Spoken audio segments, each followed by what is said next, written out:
take you to a quaint little inn, nestled in the sleepy town of Willow Creek. You know the type, charming, old-worldly, with creaky floors and vintage wallpaper that feels like stepping back in time. But behind its picturesque facade lies a tale that's anything but quaint. It's a story that I experienced firsthand, and let me tell you, it still sends shivers down my spine. It all started when I decided to take a weekend getaway to escape the chaos of city life. The Willow Creek Inn came highly recommended for its rustic charm and homely feel. Little did I know, the hospitality extended beyond the living. I checked in late in the afternoon, just in time to catch the golden sunset, casting an eerie glow on the inn's ivy-covered walls. The receptionist, an elderly woman with a kind smile, handed me the keys to room 207.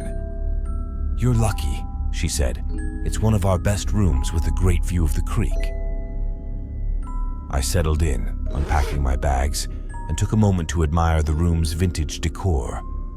The wooden furniture had an elegant, aged patina, and the floral wallpaper felt like something out of a Jane Austen novel.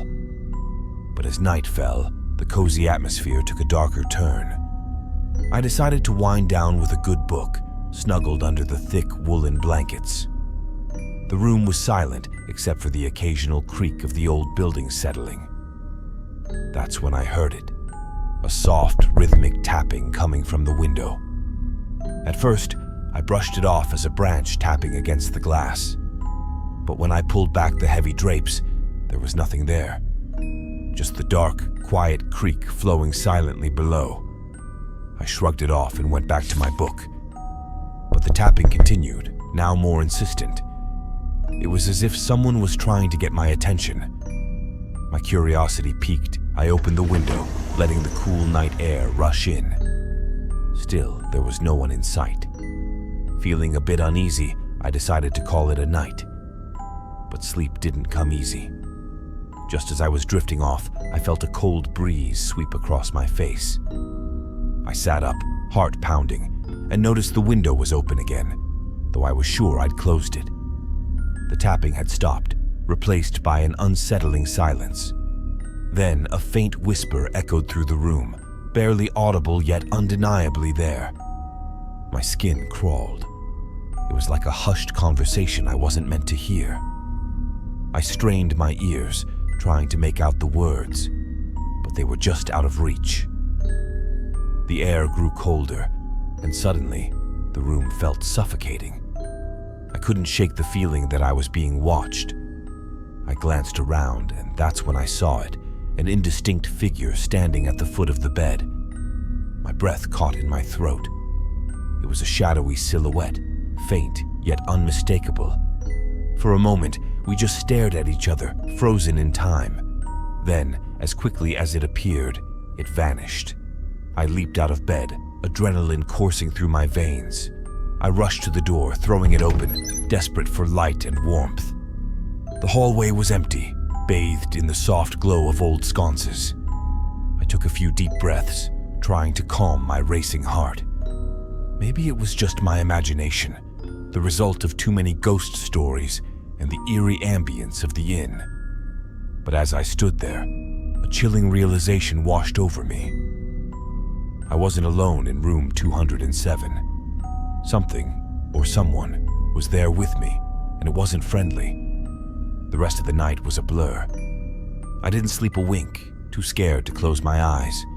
The tapping, the whispers, the shadow, they were all too real, and I wasn't about to stick around to find out what came next. The next morning, I packed my bags and checked out, my mind racing with questions. As I handed the keys back to the receptionist, I couldn't resist asking, "Has anyone ever mentioned strange things happening in room 207? The old woman looked at me with a knowing smile and simply said, "Ah, the phantom. You're not the first, dear. Many guests have seen him. He was the innkeeper years ago. Lost his life in a tragic accident by the creek." I left Willow Creek Inn with more than just a souvenir postcard. I left with a story, a chilling reminder that some things are better left in the past. The phantom of Willow Creek still lingers, waiting for the next unsuspecting guest to check into room 207. Would you dare to stay? What would you do if you found yourself face to face with a phantom in an old, creaky inn? Do you think there's truth to the stories about haunted places, or is it all just imagination playing tricks on us? Have you ever stayed somewhere that left you feeling like you weren't alone? Share your thoughts in the comments. I'd love to hear your experiences. And if this story gave you chills, stick around. My next tale, The Whispering Woods, will take you even deeper into the unknown. Trust me, you won't want to miss it.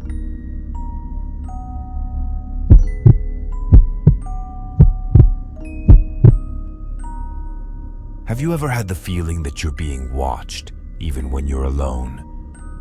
That's exactly the sensation I had during a camping trip in the Whispering Woods, a place that, as I found out, lives up to its eerie name. This wasn't your typical haunted house scenario.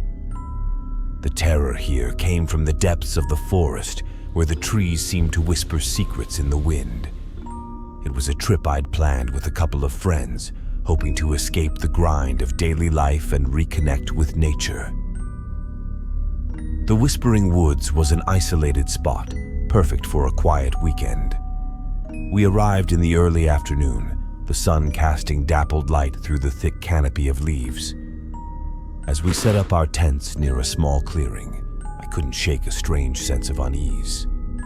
The forest was unnaturally quiet, with only the occasional rustle of leaves. It was as if the woods were holding their breath, waiting for something. That first night, as we sat around the campfire, roasting marshmallows and telling ghost stories, the atmosphere grew heavier. The fire crackled, sending sparks into the cool night air, and the shadows danced around us. One of my friends, Mark, joked about the woods being haunted, recounting a local legend about a lost traveler whose spirit was said to wander the forest, whispering to anyone who dared enter. We all laughed it off, but there was an undercurrent of nervous tension. As the fire died down, we decided to call it a night. I crawled into my tent, the sound of crickets providing a soothing lullaby. But sleep didn't come easily. In the dead of night, I was jolted awake by a soft, persistent whispering. At first, I thought it was Mark or our other friend, Jenna, playing a prank. But as I listened closer, I realized the voices weren't coming from inside the tent. They were outside, faint but clear, like a conversation just beyond my understanding. I sat up, straining to hear. The whispers seemed to surround me, ebbing and flowing like a soft breeze. They were unintelligible, yet undeniably human. A chill ran down my spine. I slowly unzipped the tent and peered into the darkness. The fire had long since burned out, leaving only the faint glow of the moon. The whispering continued, now more distinct, as if multiple voices were speaking at once. Gathering my courage, I stepped out of the tent. The night air was crisp, and the forest loomed around me, its shadows deep and foreboding. The whispering seemed to emanate from all directions, growing louder, more insistent. My heart pounded in my chest as I took a few cautious steps toward the sound. The trees stood tall and silent, their branches swaying gently. But there was something else, movement, just at the edge of my vision. I turned sharply, but there was nothing there, just the dark, empty woods. The whispering grew louder, more frantic, as if urging me to follow. I felt an irrational compulsion to walk deeper into the forest, drawn by the unseen voices. I knew it was dangerous, that I should wake my friends and leave immediately, but something kept me rooted to the spot. Then, out of the corner of my eye, I saw it, a faint, ghostly figure flitting between the trees. It moved quickly, barely visible, like a shadow slipping through the night. My breath caught in my throat. I called out, but the figure vanished, leaving only the whispers in its wake. Panic gripped me, and I stumbled back toward the camp. The whispers followed, relentless, now mixed with what sounded like soft laughter. I woke Mark and Jenna, breathless and terrified. They groggily followed me outside, their expressions turning from confusion to concern as they listened. The whispers were still there, circling us, but neither of them could see the figure I'd seen. We quickly decided to pack up and leave, the oppressive feeling of being watched never leaving us. As we drove away, the whispers faded, leaving only an eerie silence. We never spoke about that night again, each of us shaken by the experience. The Whispering Woods had left an indelible mark, a chilling reminder of the unknown lurking just beyond our understanding. And to this day, I still wonder who or what was trying to communicate with us. Whatever it was, one thing's for sure. The Whispering Woods is a place where the past and present blur and the spirits never rest. As we sped away from the Whispering Woods, the atmosphere in the car was tense. The silence was thick, each of us lost in our thoughts, grappling with the eerie events of the night. The whispers had ceased, but their echo lingered in our minds, a haunting reminder of the unknown forces we had encountered. I couldn't shake the feeling that we had narrowly escaped something far more sinister. Mark broke the silence, his voice shaky. "Did anyone else see something out there?" Jenna and I exchanged uneasy glances. She nodded slowly, her face pale. "I thought I saw shadows moving," she whispered. "Not just shadows, though. Like figures." We all fell silent again, the weight of her words sinking in. It wasn't just in my head. They had felt it too. The presence, the eyes watching us. We decided to drive through the night, eager to put as much distance between us and those cursed woods as possible. But as the hours passed, a growing unease settled over us. Every flicker of headlights, every shadow cast by the trees lining the road felt like an extension of the darkness we had left behind. Sleep-deprived and on edge, we reached a small diner at dawn, desperate for coffee and some semblance of normalcy. As we sipped our drinks in the diner, the warm light of morning flooding the room, we finally began to relax. The experience felt distant, almost surreal. But then, the waitress, a middle-aged woman with kind eyes, noticed our haggard expressions. "You look like you've seen a ghost," she chuckled, trying to lighten the mood.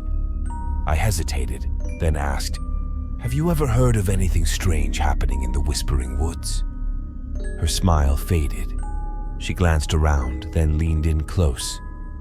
"Those woods, they're not just a place," she whispered, her voice barely audible. "They're a doorway. People say they hear whispers, see things that shouldn't be there. The locals avoid it. Too many stories of people losing their way, or worse." She shuddered, standing up straight. "My advice, don't go back.